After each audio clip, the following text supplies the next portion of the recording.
I'm Eleanor, 35, and I never thought I'd see my father Jeffrey lunge at me during my sister Megan's wedding reception.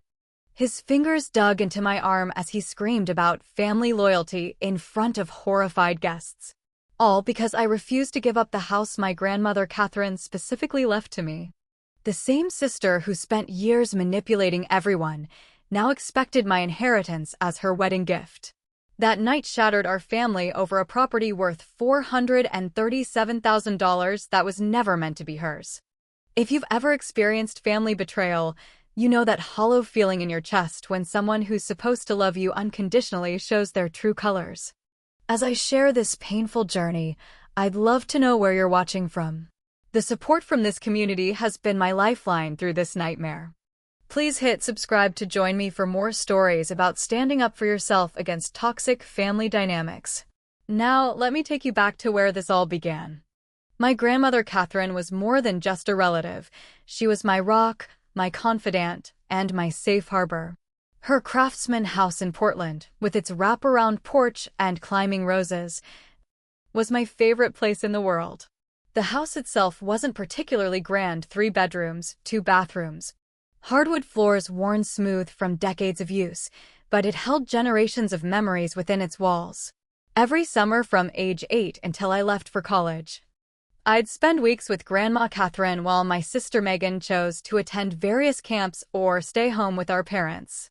During those precious summer days, Grandma taught me to bake her famous blackberry pie, showed me how to nurture her heirloom tomatoes, and shared wisdom from her 87 years of life. Family isn't just blood, Eleanor. She'd tell me while we kneaded bread dough together. Family is who treats you like you matter. I didn't fully understand what she meant until years later. When Grandma was diagnosed with aggressive pancreatic cancer 3 years ago, the prognosis was grim, 6 months at most. Without hesitation, I took a leave of absence from my job as an elementary school teacher and moved into her house to care for her. My boyfriend Trevor supported my decision, but warned me about the career implications. My principal couldn't hold my position indefinitely, and I knew I might lose both my seniority and the special 4th grade reading program I'd developed. None of that mattered compared to being there for Grandma. Those final months were both heartbreaking and precious. I administered medications, coordinated with hospice nurses, prepared her favorite meals when she could eat, and simply sat holding her hand when that was all I could do. Megan visited twice, once when the diagnosis was announced and once 2 weeks before the end. Dad came more often, but always seemed uncomfortable and eager to leave. Mom brought casseroles and helped when she could, but caring for Grandma was primarily my responsibility. One lucid afternoon about 3 weeks before she passed, Grandma asked me to bring her the carved wooden box she kept in her closet. "I've updated my will, Eleanor," she said, her voice frail but determined. "I want you to know why before the others find out." She showed me the document naming me as the inheritor of her house and explained her decision. "You've shown me what family truly means," she whispered.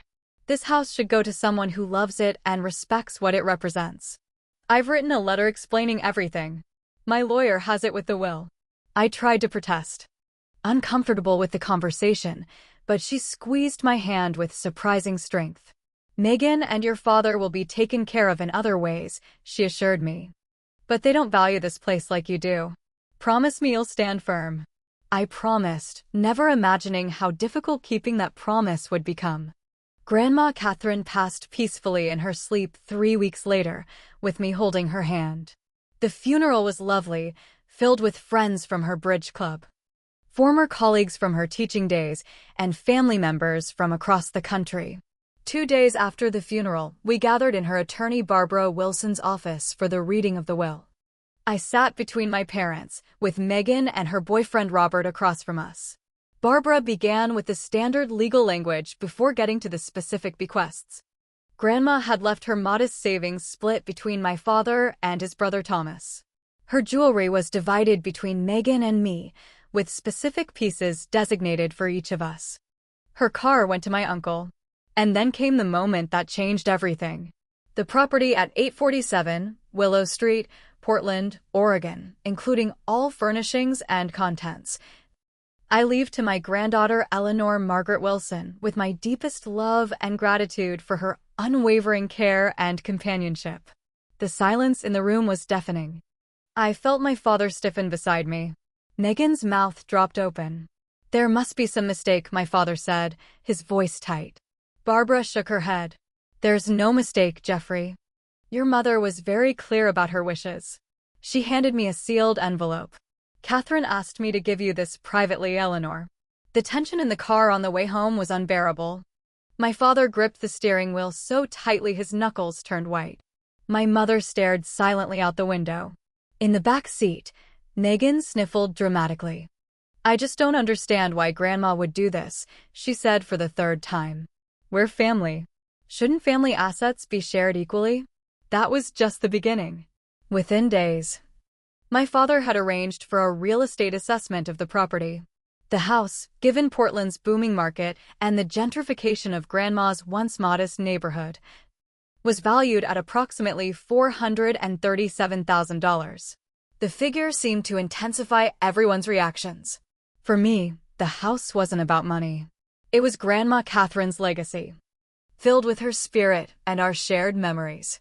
I planned to live there, to tend her garden, to continue her tradition of hosting neighborhood children for cookie-baking sessions.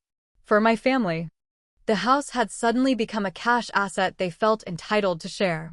A week after the will reading, Megan and Robert announced their engagement at a family dinner. The timing seemed suspicious, especially when Megan mentioned wanting a home to start their married life, while looking pointedly in my direction. That night, I finally read Grandma's letter in the privacy of her, now my bedroom. "My dearest Eleanor," she'd written in her elegant script. "By now you know I've left you my home. What you don't know is why I didn't divide it between you and Megan. 5 years ago, Megan came to me asking for a substantial loan to cover what she called unexpected expenses. I gave her $27,000 with the understanding it would be repaid. Not only did that money never come back to me, but she returned 3 more times for additional funds. Your father also approached me repeatedly over the years when his business struggled. I helped them both because I love them, but I've come to recognize a pattern of financial irresponsibility that I cannot reward further. You, my dear girl, have always made your own way, lived within your means, and given generously of yourself without expectation. This house is not just a gift, it's entrusted to you because I know you will honor its history and create a future worthy of it. Stand firm, my darling. With all my love, Grandma Catherine." The letter brought both clarity and dread. I tucked it away in my jewelry box, knowing the battle for Grandma's house had only just begun. The 6 months following Grandma's funeral brought an escalating campaign of pressure unlike anything I'd experienced before. What began as subtle hints quickly evolved into outright demands, transforming family gatherings into battlegrounds and ordinary conversations into tactical maneuvers. Megan mastered the art of emotional manipulation. She'd call me late at night, her voice trembling with carefully crafted vulnerability. "Remember when we were little and promised to always share everything?" she'd ask, conveniently forgetting how she'd refused to share her toys, friends, or parents' attention throughout our childhood. "I always thought we'd raise our kids as neighbors, Eleanor. Robert and I could take such good care of Grandma's house." When nostalgia failed, she'd switch to guilt. "Grandma would be so disappointed to see how selfish you've become," she'd say, despite never having spent enough time with our grandmother to know what would actually disappoint her. She always taught us that family comes first. Dad's approach was more direct. He'd call or appear at my door unannounced, his arguments growing increasingly aggressive. "Your sister is starting a family," he'd insist, though Megan and Robert had mentioned wanting to wait several years for children. "You're single." "I'm in a committed relationship," I'd correct him, referring to Trevor, whom I'd been dating for 4 years. "And you don't need all that space," he'd continue as if I hadn't spoken. "It's about fairness, Eleanor. Why should you get a windfall while your sister gets nothing?" I'd remind him that Megan had received her share of Grandma's jewelry, including several valuable antique pieces, plus half of the cash savings. I'd also point out that throughout our lives, Megan had received far more financial support, private college tuition while I attended state school on scholarships, a new car at 16 while I worked summers to buy my used Honda, lavish birthday parties while mine were modest family affairs. These facts were always dismissed as irrelevant. In Dad's narrative, I was suddenly the favored child who had manipulated an elderly woman into changing her will. Mom took a different approach. She rarely confronted me directly, but would send text messages suggesting I consider the long-term consequences for family harmony or remind me that possessions aren't worth losing your sister over. When we were face to face, she'd sigh heavily and say things like, "I just hate seeing everyone so upset." There must be some compromise that would keep the peace. Peace, in her view, meant me surrendering what Grandma had explicitly wanted me to have. About 3 months after the funeral, I met my old friend Samantha for coffee. We'd known each other since college, and she worked at the same bank where Megan was a loan officer. "I probably shouldn't tell you this," Samantha said after we'd caught up on lighter topics, "but I'm worried about your sister.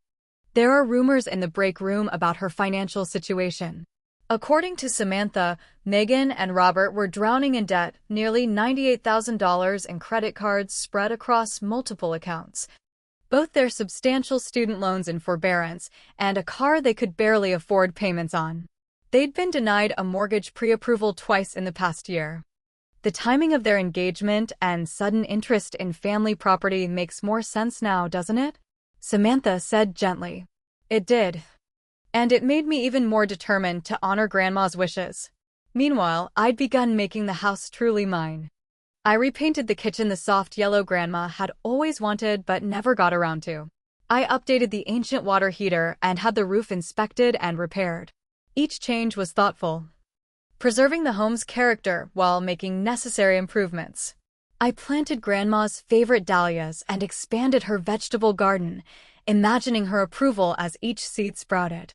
As I settled in, much of my extended family took sides in what was now openly referred to as the house situation. Cousins I'd been close to stopped returning my calls. Aunts and uncles made comments about generous people and family-minded individuals on social media posts. At a family birthday party, I overheard my father's sister tell another relative that I was sitting on a small fortune while poor Megan struggles to get started in life. One person who remained firmly in my corner was Harriet Blackwood, Grandma's best friend for over 40 years. She began inviting me for Sunday tea, continuing a tradition she'd shared with Grandma. During one such visit, as we sat in her sunroom surrounded by thriving houseplants, Harriet confirmed what Grandma's letter had revealed. "Catherine worried about Megan and Jeffrey for years," she told me, stirring honey into her Earl Grey. "The loans started small, first for Megan's car repair, then for Jeffrey's business inventory. But they kept coming back for more." Catherine showed me the ledger where she tracked it all. Nearly $70,000 over 8 years, and not a penny repaid despite promises. "Why didn't she tell anyone?" I asked. Harriet smiled sadly. She was embarrassed, I think. Ashamed that she'd raised a son who couldn't manage money and a granddaughter who felt entitled to her savings. She didn't want to tarnish their reputations in the family. The pressure campaign reached its first major crescendo at Thanksgiving dinner, held at my parents' house. I'd brought Trevor along for moral support, plus my grandmother's famous cranberry relish and sweet potato casserole made from her recipes. The meal progressed with artificial pleasantness until Megan tapped her glass during dessert. "Robert and I have some exciting news," she announced, beaming. "We've set our wedding date for June 15th, and we've been thinking about our future home." She looked directly at me. "We've decided that after the honeymoon, we're going to move into the family house. It's the perfect place to start our lives together." The table fell silent. Trevor's hand found mine under the table and squeezed reassuringly. "Megan," I said carefully, "that's not possible. I live in the house now. It's my home." "Don't be ridiculous," my father cut in. "It's a family house. Your grandmother would have wanted it to go to whoever needed it most." "Actually," I said, finding strength in Grandma's written words. "She was very specific about wanting me to have it. And I'm honoring her wishes." Dad's face reddened. "This is absurd. Your sister is getting married. She needs a home. Then perhaps you could help her buy one, I suggested. Or she and Robert could save for a down payment like most couples do. How dare you, Dad snarled, throwing his napkin down. After everything this family has done for you. Jeffrey, my mother interrupted, looking anxiously at Trevor. Not now. Dad stood abruptly, his chair scraping loudly against the floor. This conversation isn't over, Eleanor. Not by a long shot.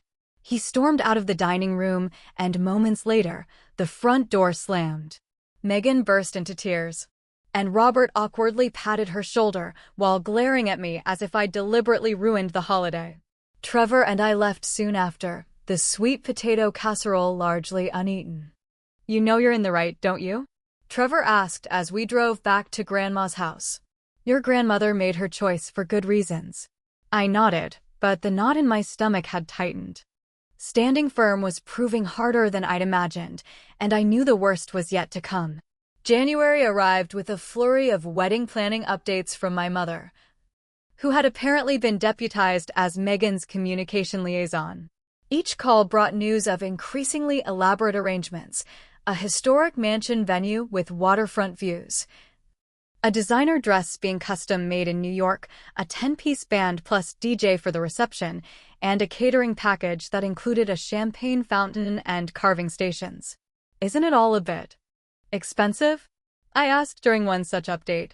I thought Megan and Robert were trying to be financially responsible.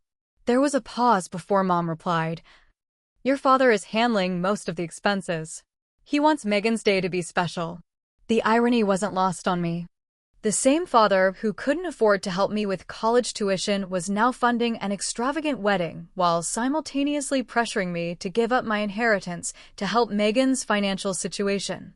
In February, Megan and Robert requested a family dinner to discuss an exciting proposal. Trevor was out of town for a work conference, so I arrived alone at my parents' house, already anticipating what was coming. Megan had prepared a PowerPoint presentation, complete with professional graphics and emotional background music, outlining what she called the perfect family solution. The essence of her proposal. She and Robert would buy Grandma's house from me for the family price of $220,000, roughly half its market value. It's win-win, she explained, clicking to a slide showing a smiling stock photo family. You get a substantial cash payment, and we get to keep Grandma's house in the family. That's not how inheritance works, I said, trying to keep my voice level. The house is already in the family. With me. Don't be difficult, Eleanor, Dad snapped. They're offering you cash you didn't earn for a house you didn't earn either.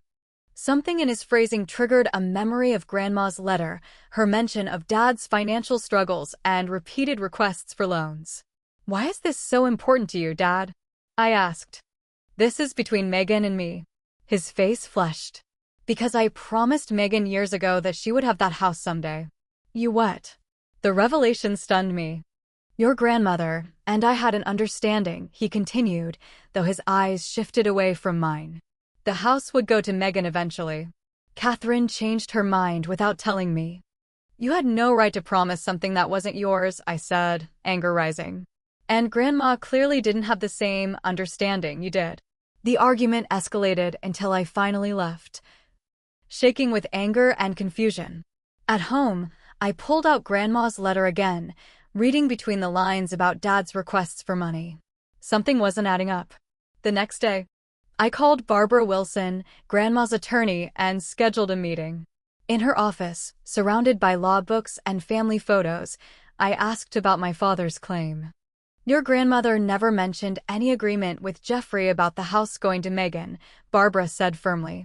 In fact, she was quite determined that you should have it. She changed her will 2 years before her diagnosis, not on her deathbed as your father seems to be suggesting. Did my grandmother ever mention lending money to my dad or sister? I asked. Barbara looked uncomfortable.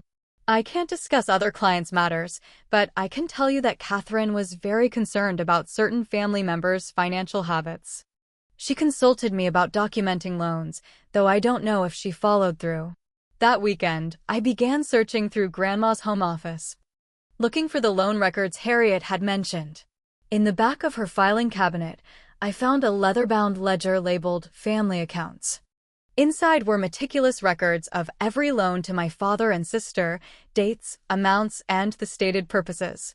Most of Dad's were labeled Business Inventory or Temporary Cash Flow, while Megan's ranged from car repairs to credit card consolidation to unexpected expenses. Next to each entry was a column for repayments. Almost all were empty except for a few token payments from Dad years ago. The total outstanding was staggering, $83,450 to my father and $42,700 to Megan. More disturbing were newspaper clippings tucked into the back of the ledger about local gambling establishments, with dates corresponding to several of Dad's larger loan requests. Had my father been gambling away his business profits and borrowing from his mother to cover his losses? I confronted him the next day, bringing copies of the ledger pages. We sat at his kitchen table while Mom was at her book club. "Where did you get these?" he demanded, face paling as he scanned the documents. "Grandma kept records," I said. "Were you gambling, Dad?" "That's none of your business," he snapped. "It is when you're pressuring me to give up my inheritance to solve Megan's financial problems.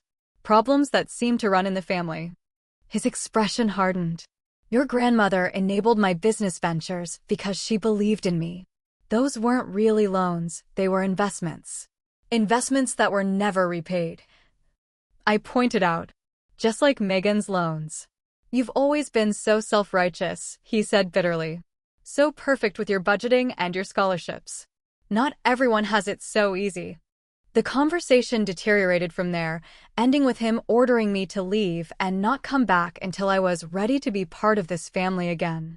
March brought Megan's bridal shower, a lavish affair at an upscale downtown restaurant. Despite our ongoing conflict, I attended with a modest gift, a set of quality kitchen knives from her registry. The frosty reception from Megan's bridesmaids, mostly cousins and childhood friends who'd heard only her side of the story, made for an uncomfortable afternoon. "Eleanor, you came?" Megan exclaimed with exaggerated surprise when I arrived, as if she hadn't personally sent me an invitation. "I wasn't sure you'd show up for family events anymore." Throughout the party, I endured backhanded comments and pointed questions. "That's a lovely blouse," our cousin Patricia remarked. "Grandmother's house must have come with a nice wardrobe budget." "How are the renovations going?" asked Megan's maid of honor. "It must be nice to have so much space all to yourself while the rest of us are crammed into apartments." The final straw came when the invitations to the June wedding arrived at my house. Inside the ornate envelope was a standard RSVP card, plus a handwritten note from Megan.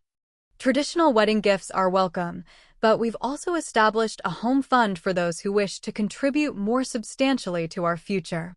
Deed transfers accepted." Smiling face with smiling eyes. The smiley face pushed me over the edge. I called Trevor in tears. "This is beyond inappropriate," he said after I read him the note. "It's time to stop engaging with their manipulation. You don't owe them the house, an explanation, or even your presence at this wedding."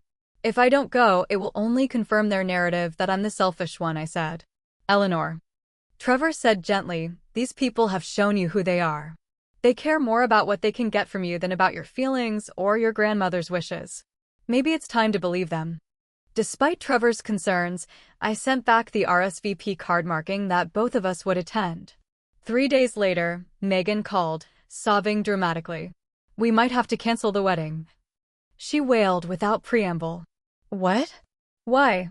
I asked, genuinely confused. "The venue needs the final payment next week, and we're short.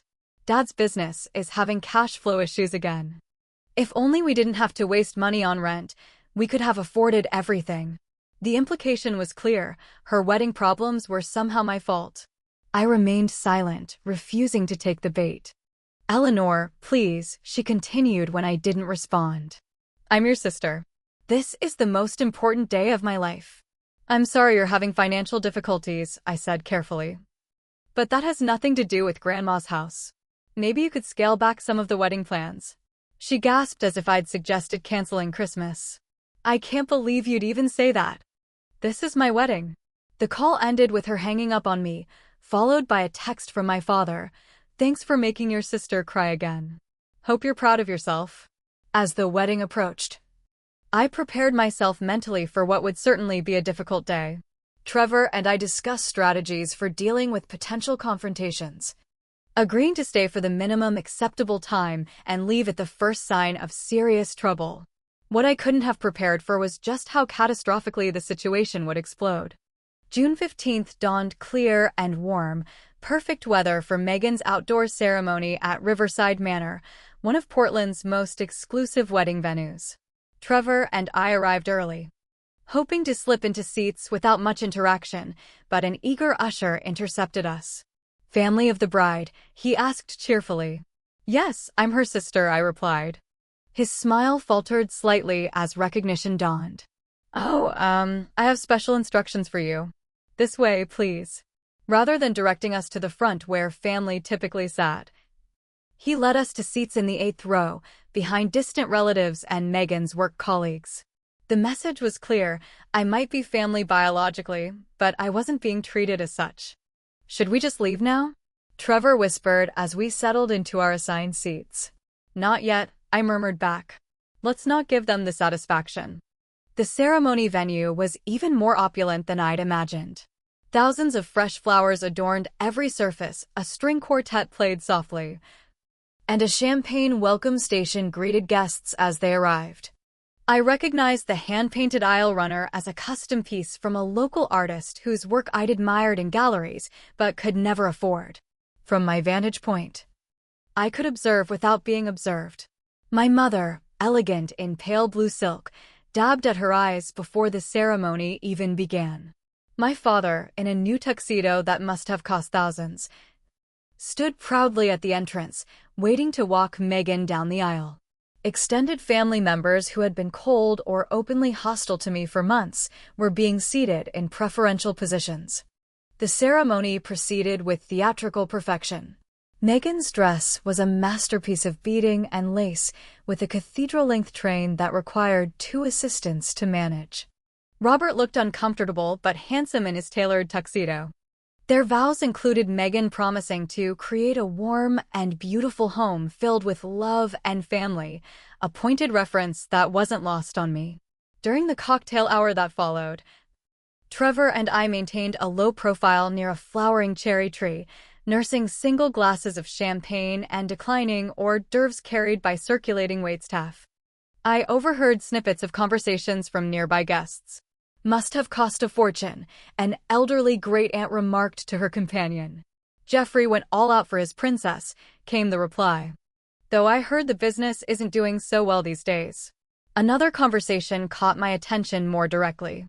"They're moving into her grandmother's house after the honeymoon," one of Megan's bridesmaids told another guest. "Megan's been redecorating it in her head for months. Wait until you see her Pinterest boards. The renovations will be amazing." My hand tightened around my champagne flute. They were still perpetuating this fantasy despite my consistent refusals. The reception was held in a glass-walled pavilion overlooking the river. Each table featured elaborate centerpieces of orchids and roses, fine china, and personalized champagne bottles as favors. A massive ice sculpture of Megan and Robert's intertwined initials slowly melted at the center of a seafood display that must have depleted an entire bay's worth of shellfish. Trevor and I were seated at what was clearly the obligation table, distant relatives, former neighbors, and a couple of Robert's colleagues who looked as uncomfortable as we felt. My father had arranged the seating chart to ensure I was as far from the head table as possible while still technically being included. Dinner was a 5-course affair with wine pairings for each course. As servers cleared the main course plates, the DJ announced it was time for speeches. My father stood first, champagne flute in hand. "Today is the proudest day of my life," he began, his voice thick with emotion that seemed genuine. "Watching my beautiful daughter Megan marry the man of her dreams reminds me of everything that matters in life: love, commitment, and most of all, family." He continued for several minutes, praising Megan's accomplishments and Robert's character without once acknowledging my existence, despite several mentions of our family. As he neared the end of his speech, he made a gesture toward the gift table. "Megan and Robert are starting a new chapter today, and they'll need a place to write their story together. a home to fill with children and memories. My stomach dropped as I recognized where this was heading. "We have one special gift to acknowledge," Dad continued, nodding to the wedding planner who hurried forward with a small wrapped box. "A gift that represents the true meaning of family." The wedding planner delivered the box to Megan, who opened it with theatrical surprise to reveal an ornate key tied with white ribbon. "This symbolic key," my father announced, "represents the family home that will soon belong to Megan and Robert, thanks to the generosity of family coming together." Every eye in the room turned toward me. Some guests looked confused, others seemed expectant, as if waiting for me to stand and confirm this announcement. I remained seated, frozen in disbelief at the audacity of the public ambush. Trevor's hand found mine under the table. "Eleanor," my father prompted, his voice hardening despite the smile fixed on his face. "Would you like to say a few words about your wedding gift to your sister?" The silence stretched uncomfortably.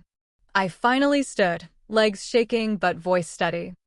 "I'm afraid there's been a misunderstanding," I said, loud enough to carry across the now silent reception. "I haven't offered my house as a wedding gift. It was left to me by our grandmother. And I live there. It's my home." Gasps and murmurs rippled through the crowd.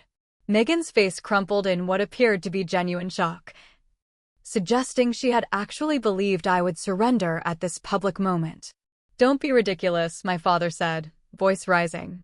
"We've discussed this for months. The house is Megan's wedding gift." "We've discussed it," I agreed, "and I've consistently said no." "I'm sorry if that wasn't communicated clearly to everyone here." My father's face darkened as he set down his champagne glass and began moving toward my table. His unsteady gait suggested he'd had more than just the ceremonial toast. "You selfish." "Ungrateful," he began, but the microphone had already been taken by the best man, attempting to salvage the situation. Dad continued toward me, ignoring the best man's speech and the uncomfortable stares of guests. When he reached my table, he grabbed my arm roughly. "You're embarrassing this family," he hissed, his fingers digging painfully into my flesh. "Go out there right now and tell everyone you're giving them the house." "Let go of me," I said quietly but firmly. "Not until you fix this," he growled, tightening his grip. "Family loyalty means something, Eleanor. Or have you forgotten that too?" "You're hurting me," I said, louder this time. Trevor stood, placing himself partially between us. "Sir, you need to step back," he said calmly. Instead, my father used his free hand to shove Trevor aside and pulled me closer. "This ends now. You're going to do right by your sister." "Security!" Someone called from nearby. Two men in dark suits appeared almost instantly, assessing the situation. "Is there a problem here?" one asked professionally. "This man is assaulting a guest," Trevor said, regaining his balance. "I'm her father," Dad snarled. "This is family business." "Nevertheless, sir, you need to release her arm and step back," the security guard insisted. For a moment, I thought he might refuse, but then his fingers loosened. As I pulled away, rubbing my bruised arm, he pointed a shaking finger at my face. "You're no daughter of mine," he said, loud enough for nearby tables to hear. "Catherine would be ashamed of what you've become." The security guards flanked him, suggesting without words that he should return to the head table.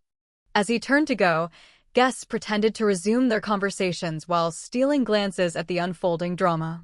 Megan had begun sobbing dramatically at the head table, her makeup running as Robert awkwardly patted her back. "She's ruined everything," she wailed to anyone who would listen. "My own sister ruined my wedding day." My mother hurried over, positioning herself between me and the rest of the reception. "Eleanor, I think it would be best if you left now," she said quietly.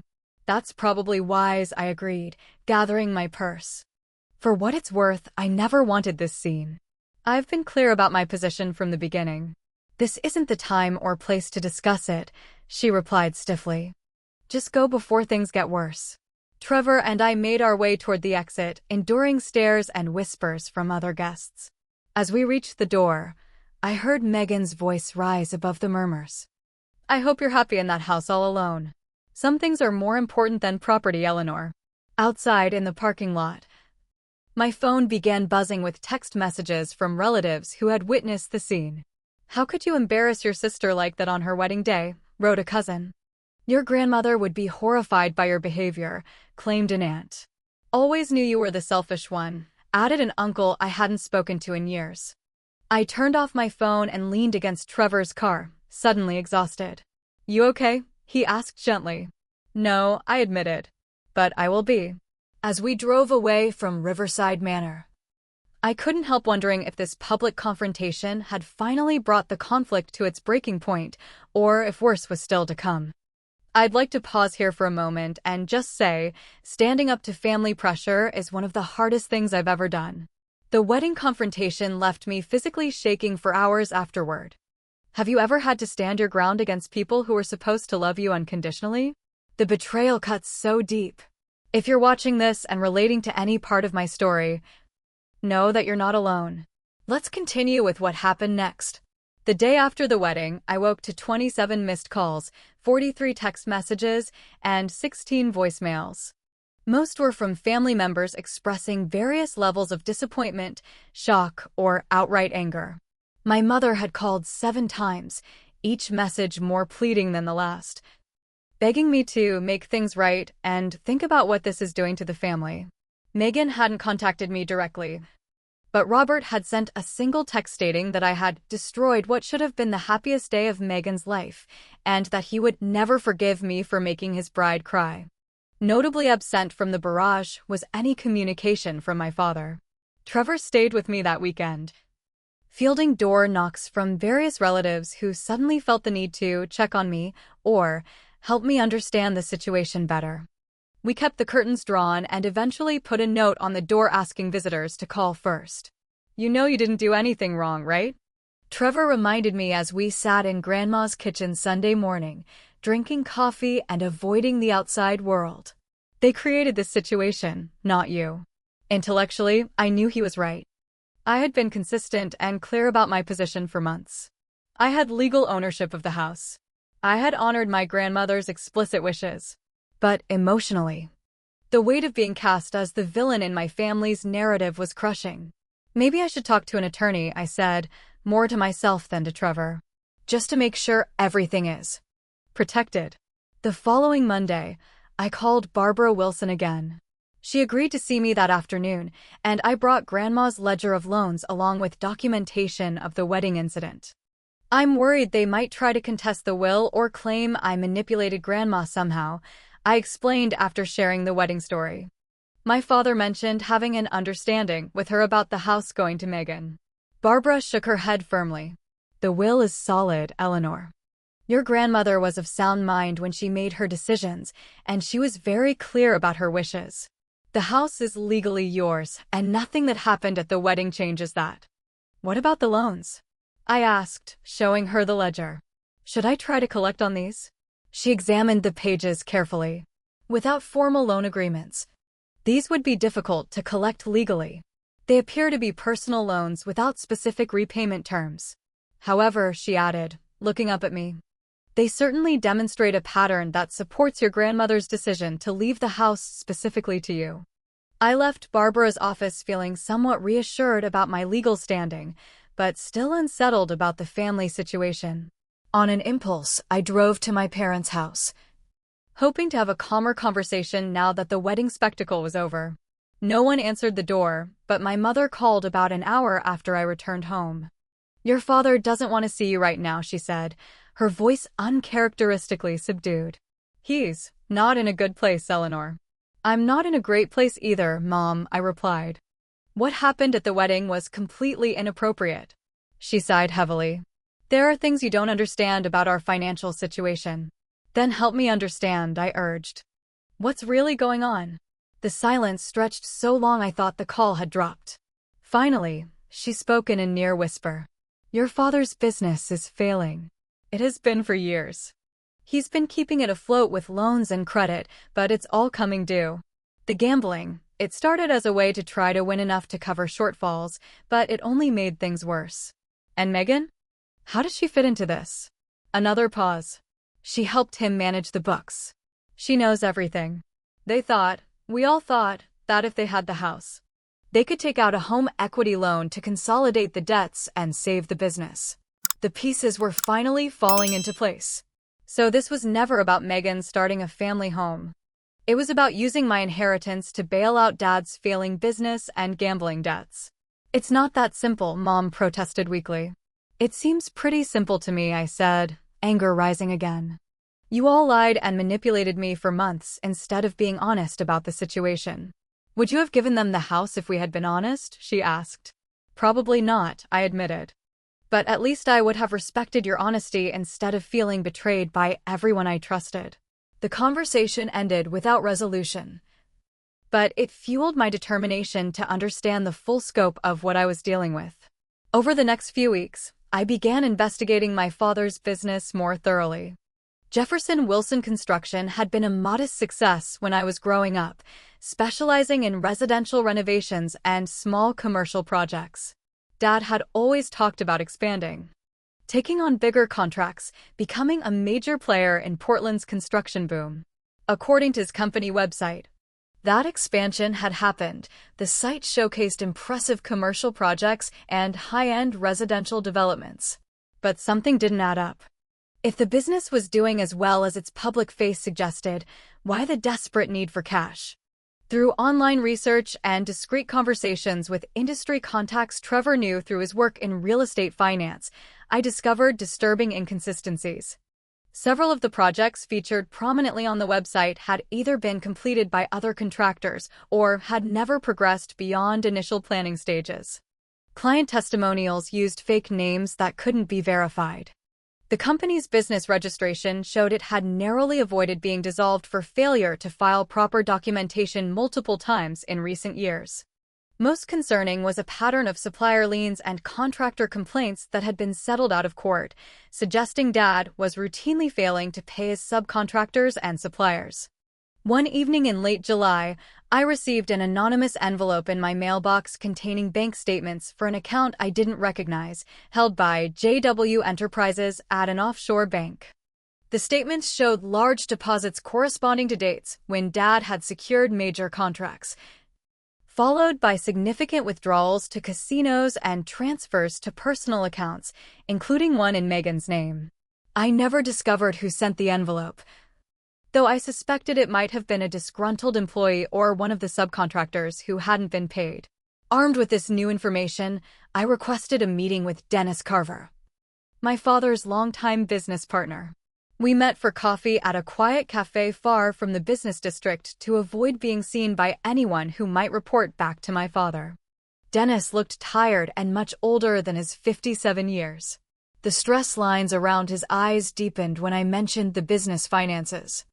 I've been trying to get clear answers from Jeffrey for over a year, he said, stirring his coffee absently. The books never quite balance, but he always has explanations. Delayed payments from clients, unexpected project overruns, material cost increases. Have you seen this? I asked, sliding a copy of the offshore account statements across the table. His face paled as he scanned the document. Where did you get this? It was sent to me anonymously. Is this the first you're seeing it? He nodded slowly. I knew something wasn't right. But this is embezzlement, Eleanor. And tax evasion. And my sister Megan works in the company accounting department, I added. Her name is on one of these accounts. Dennis pushed the papers back toward me, hands shaking slightly. I need to talk to my own attorney. This affects my liability too, even if I wasn't involved. 2 days later, I received a text from Megan asking to meet, just the two of us, at a coffee shop. Against Trevor's advice, I agreed. She looked nothing like the radiant bride of a month earlier. Her face was drawn, eyes ringed with dark circles, hair pulled back in a hasty ponytail. Robert found out everything, she said without preamble once we were seated in a corner booth. About Dad's business. The gambling, all of it. He's talking about annulment. I'm sorry, I said, and meant it despite everything. Someone sent him copies of the offshore accounts, she continued, eyeing me suspiciously. Was it you? No, I said truthfully. But I received the same documents. Megan, what were you thinking? That's embezzlement. She glanced around nervously before leaning closer. It started small. Dad needed help managing cash flow, moving money between accounts to keep things afloat. Then the gambling got worse. And he needed more sophisticated ways to hide the losses. It just escalated. And the house? How did that fit in? Her expression hardened slightly. We needed a clean asset to borrow against. Something with no liens or encumbrances. When Grandma got sick, Dad was sure she'd leave the house to him. When she left it to you instead. You panicked, I finished for her. We had plans. Eleanor. The wedding was supposed to be partly funded by a home equity loan on the house. We'd already spoken to lenders, shown them photos of our future home, and gotten pre-approvals based on that collateral. The audacity was breathtaking. So you committed fraud on top of everything else. It wasn't fraud, she protested. We were sure you'd do the right thing once you understood how important it was. The right thing being giving you my inheritance to cover up financial crimes, I said flatly. Her eyes welled with tears. You don't understand what it's been like working for Dad, seeing him spiral, trying to hold everything together. He's our father, Eleanor. I was trying to save him. Despite everything, I felt a flicker of sympathy. Megan had always sought Dad's approval more desperately than I had.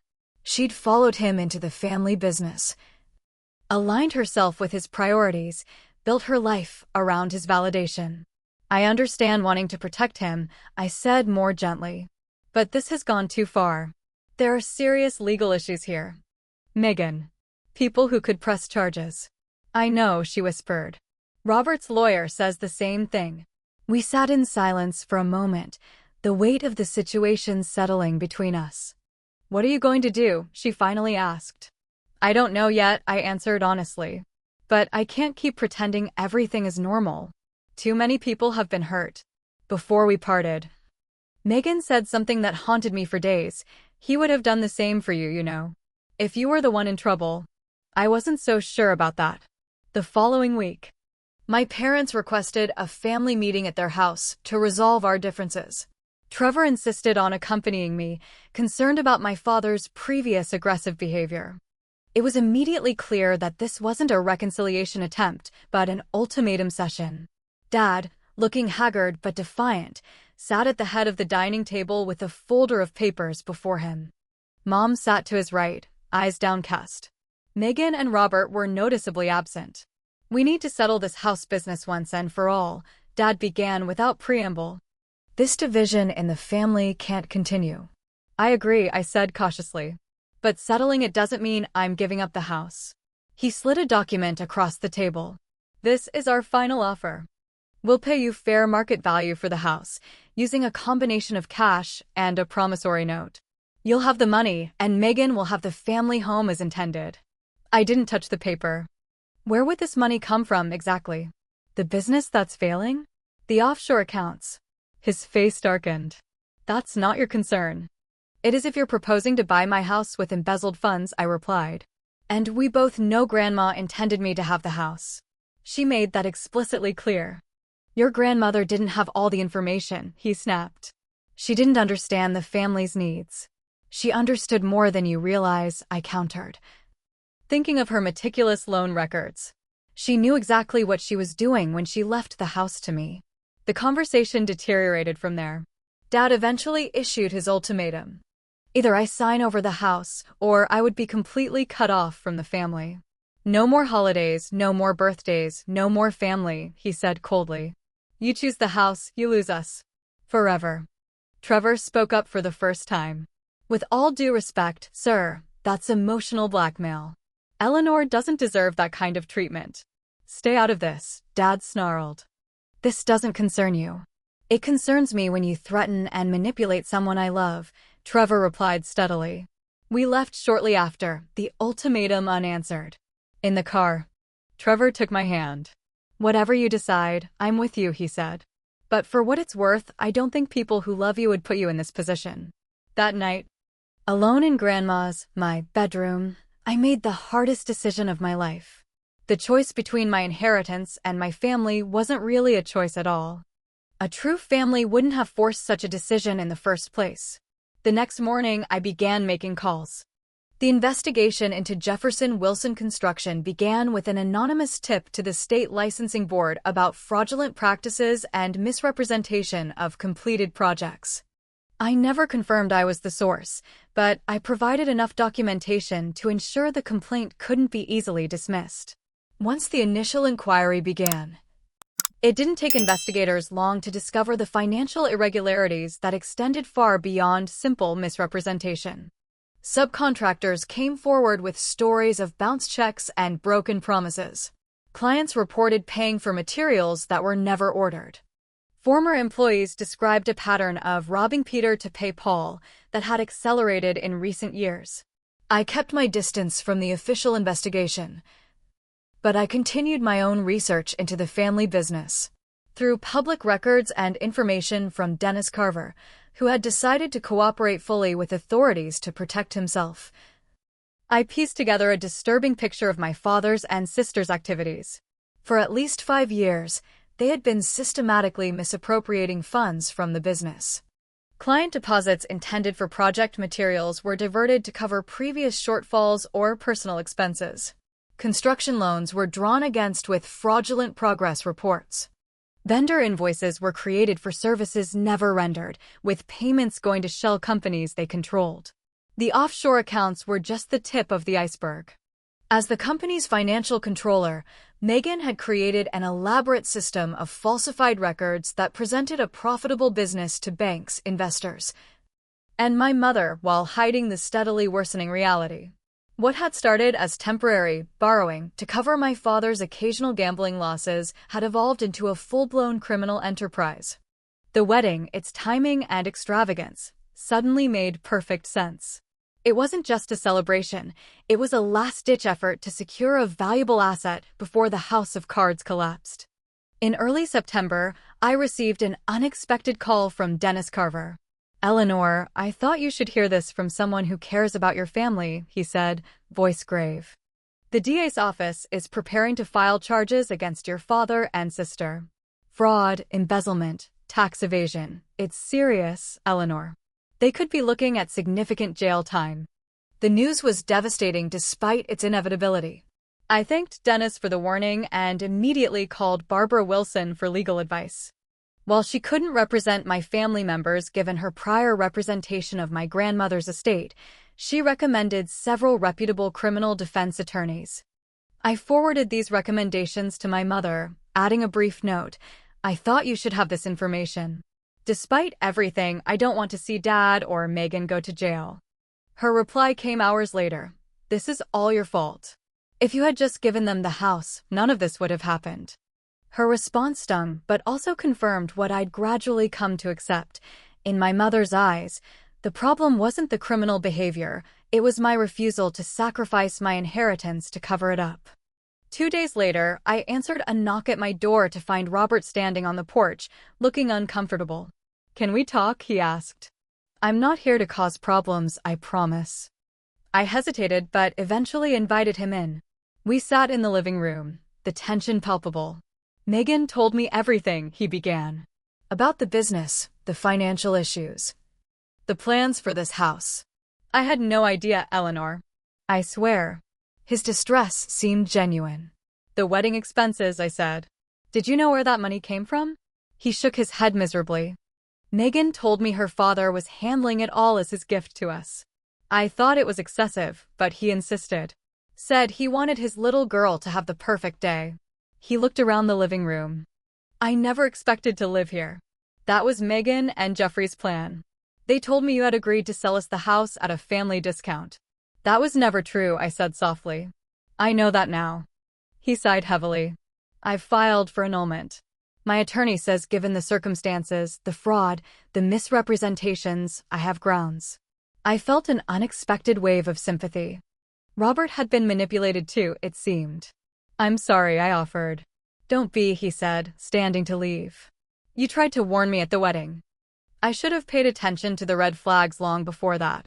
After Robert left, I sat in Grandma's favorite armchair, thinking about how thoroughly my father and sister had deceived everyone around them, family, business associates, clients, even Megan's own husband. The final confrontation came a week later when my parents requested another meeting, this time at a neutral location, a private room at a downtown restaurant. They arrived with Megan, but without lawyers, which immediately put me on edge. Trevor again accompanied me, refusing to let me face them alone after what had happened at the wedding. We sat across from my family, an untouched bread basket between us like a demilitarized zone. "We need your help, Eleanor," my father said without preamble. "The authorities are moving forward with their investigation. If you would speak to them, tell them this was all a misunderstanding within the family." "A misunderstanding?"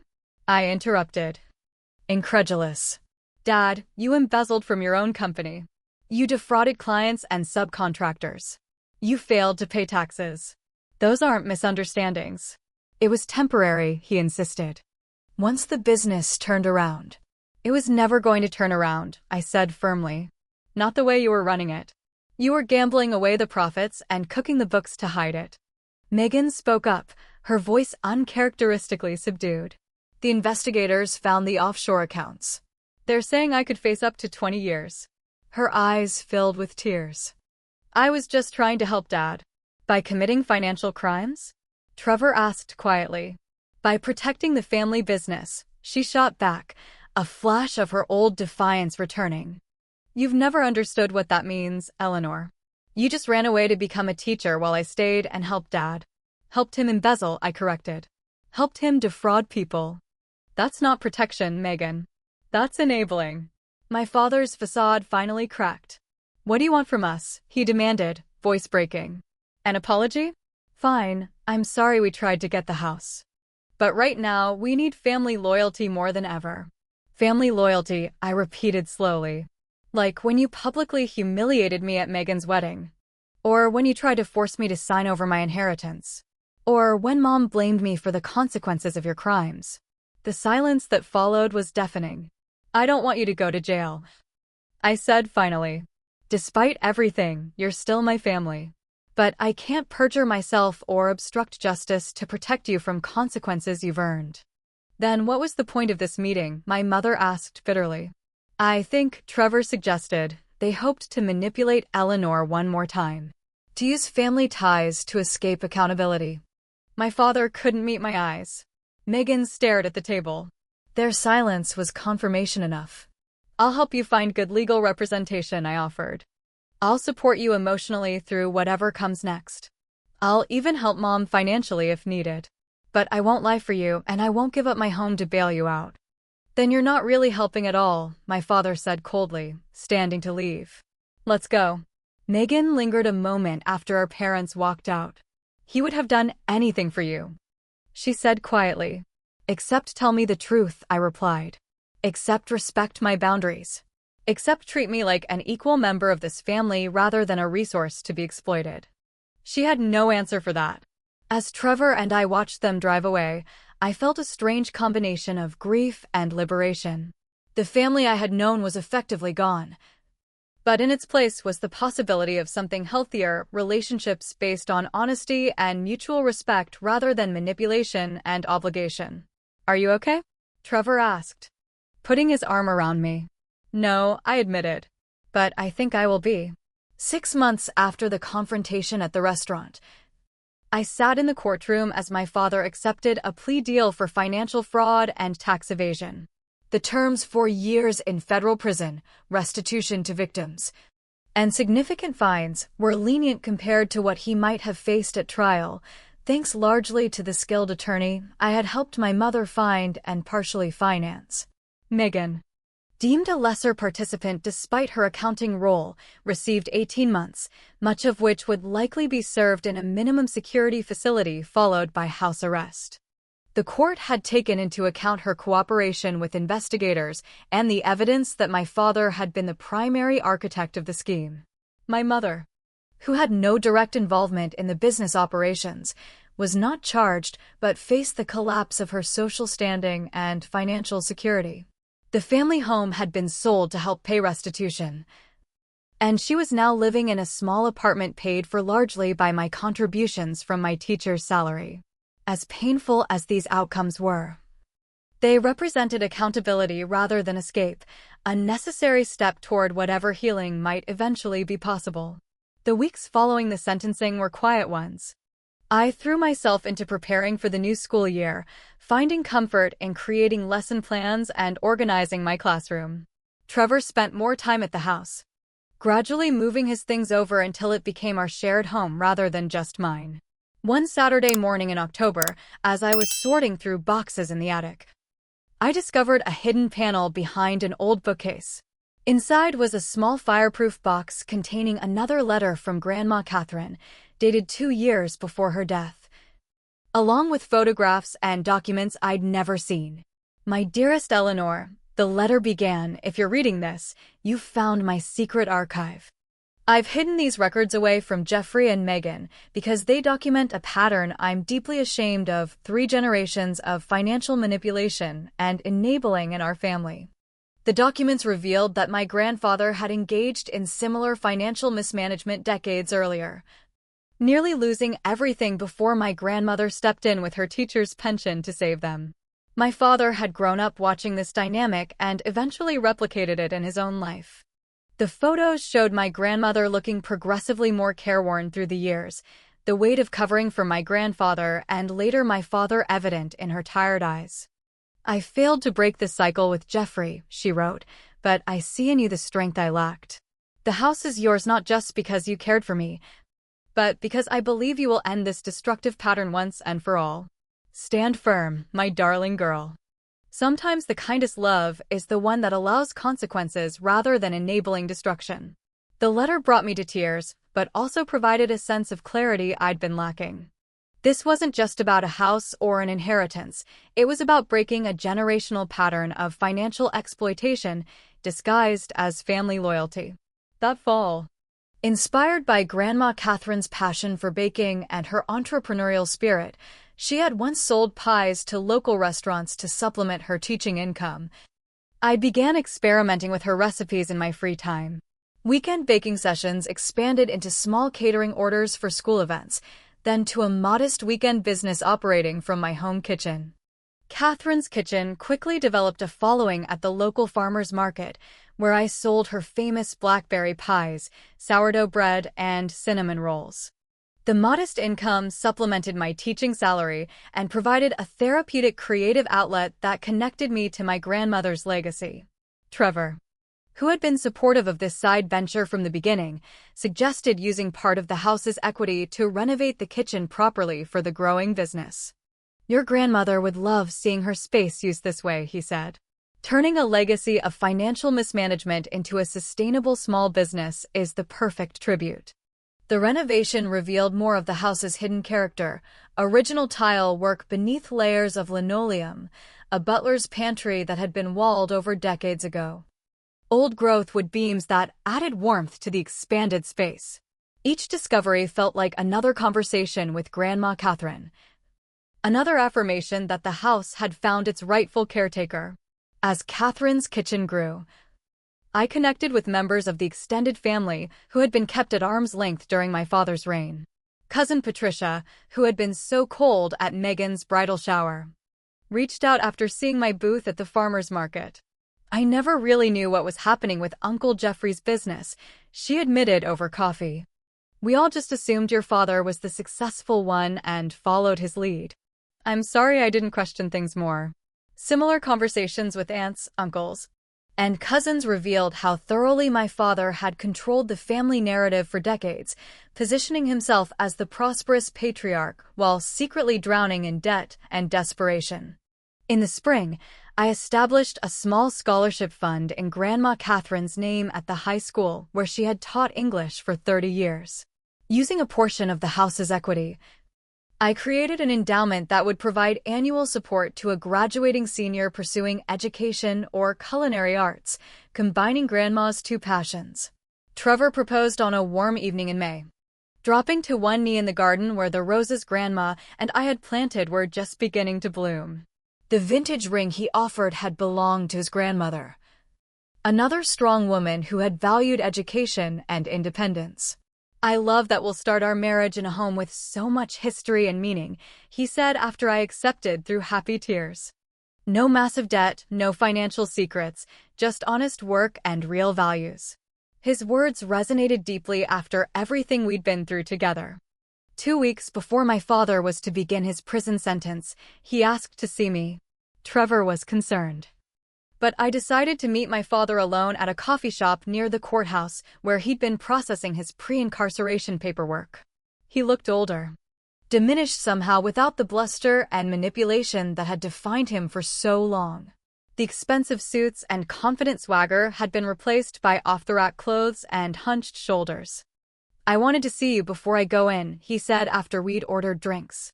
To say some things I should have said months ago. I waited, neither encouraging nor discouraging his words. "I was wrong," he said simply. "About the house. About the business. About everything. I've had a lot of time to think since the plea deal, and I realize now that I've been chasing the wrong things my whole life." "What things?" I asked, curious despite my wariness. "Status. The appearance of success. The approval of people who didn't really matter." He stared into his coffee. "I wanted to give Megan the wedding I couldn't give you, to prove I was successful enough to afford it.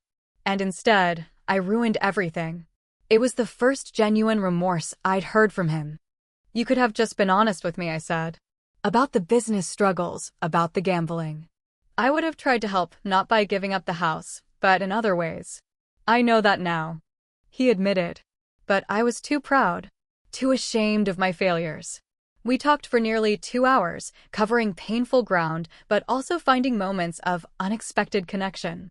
He shared memories of my childhood I'd forgotten, teaching me to ride a bike, building me a treehouse, attending every one of my school plays even when work was demanding.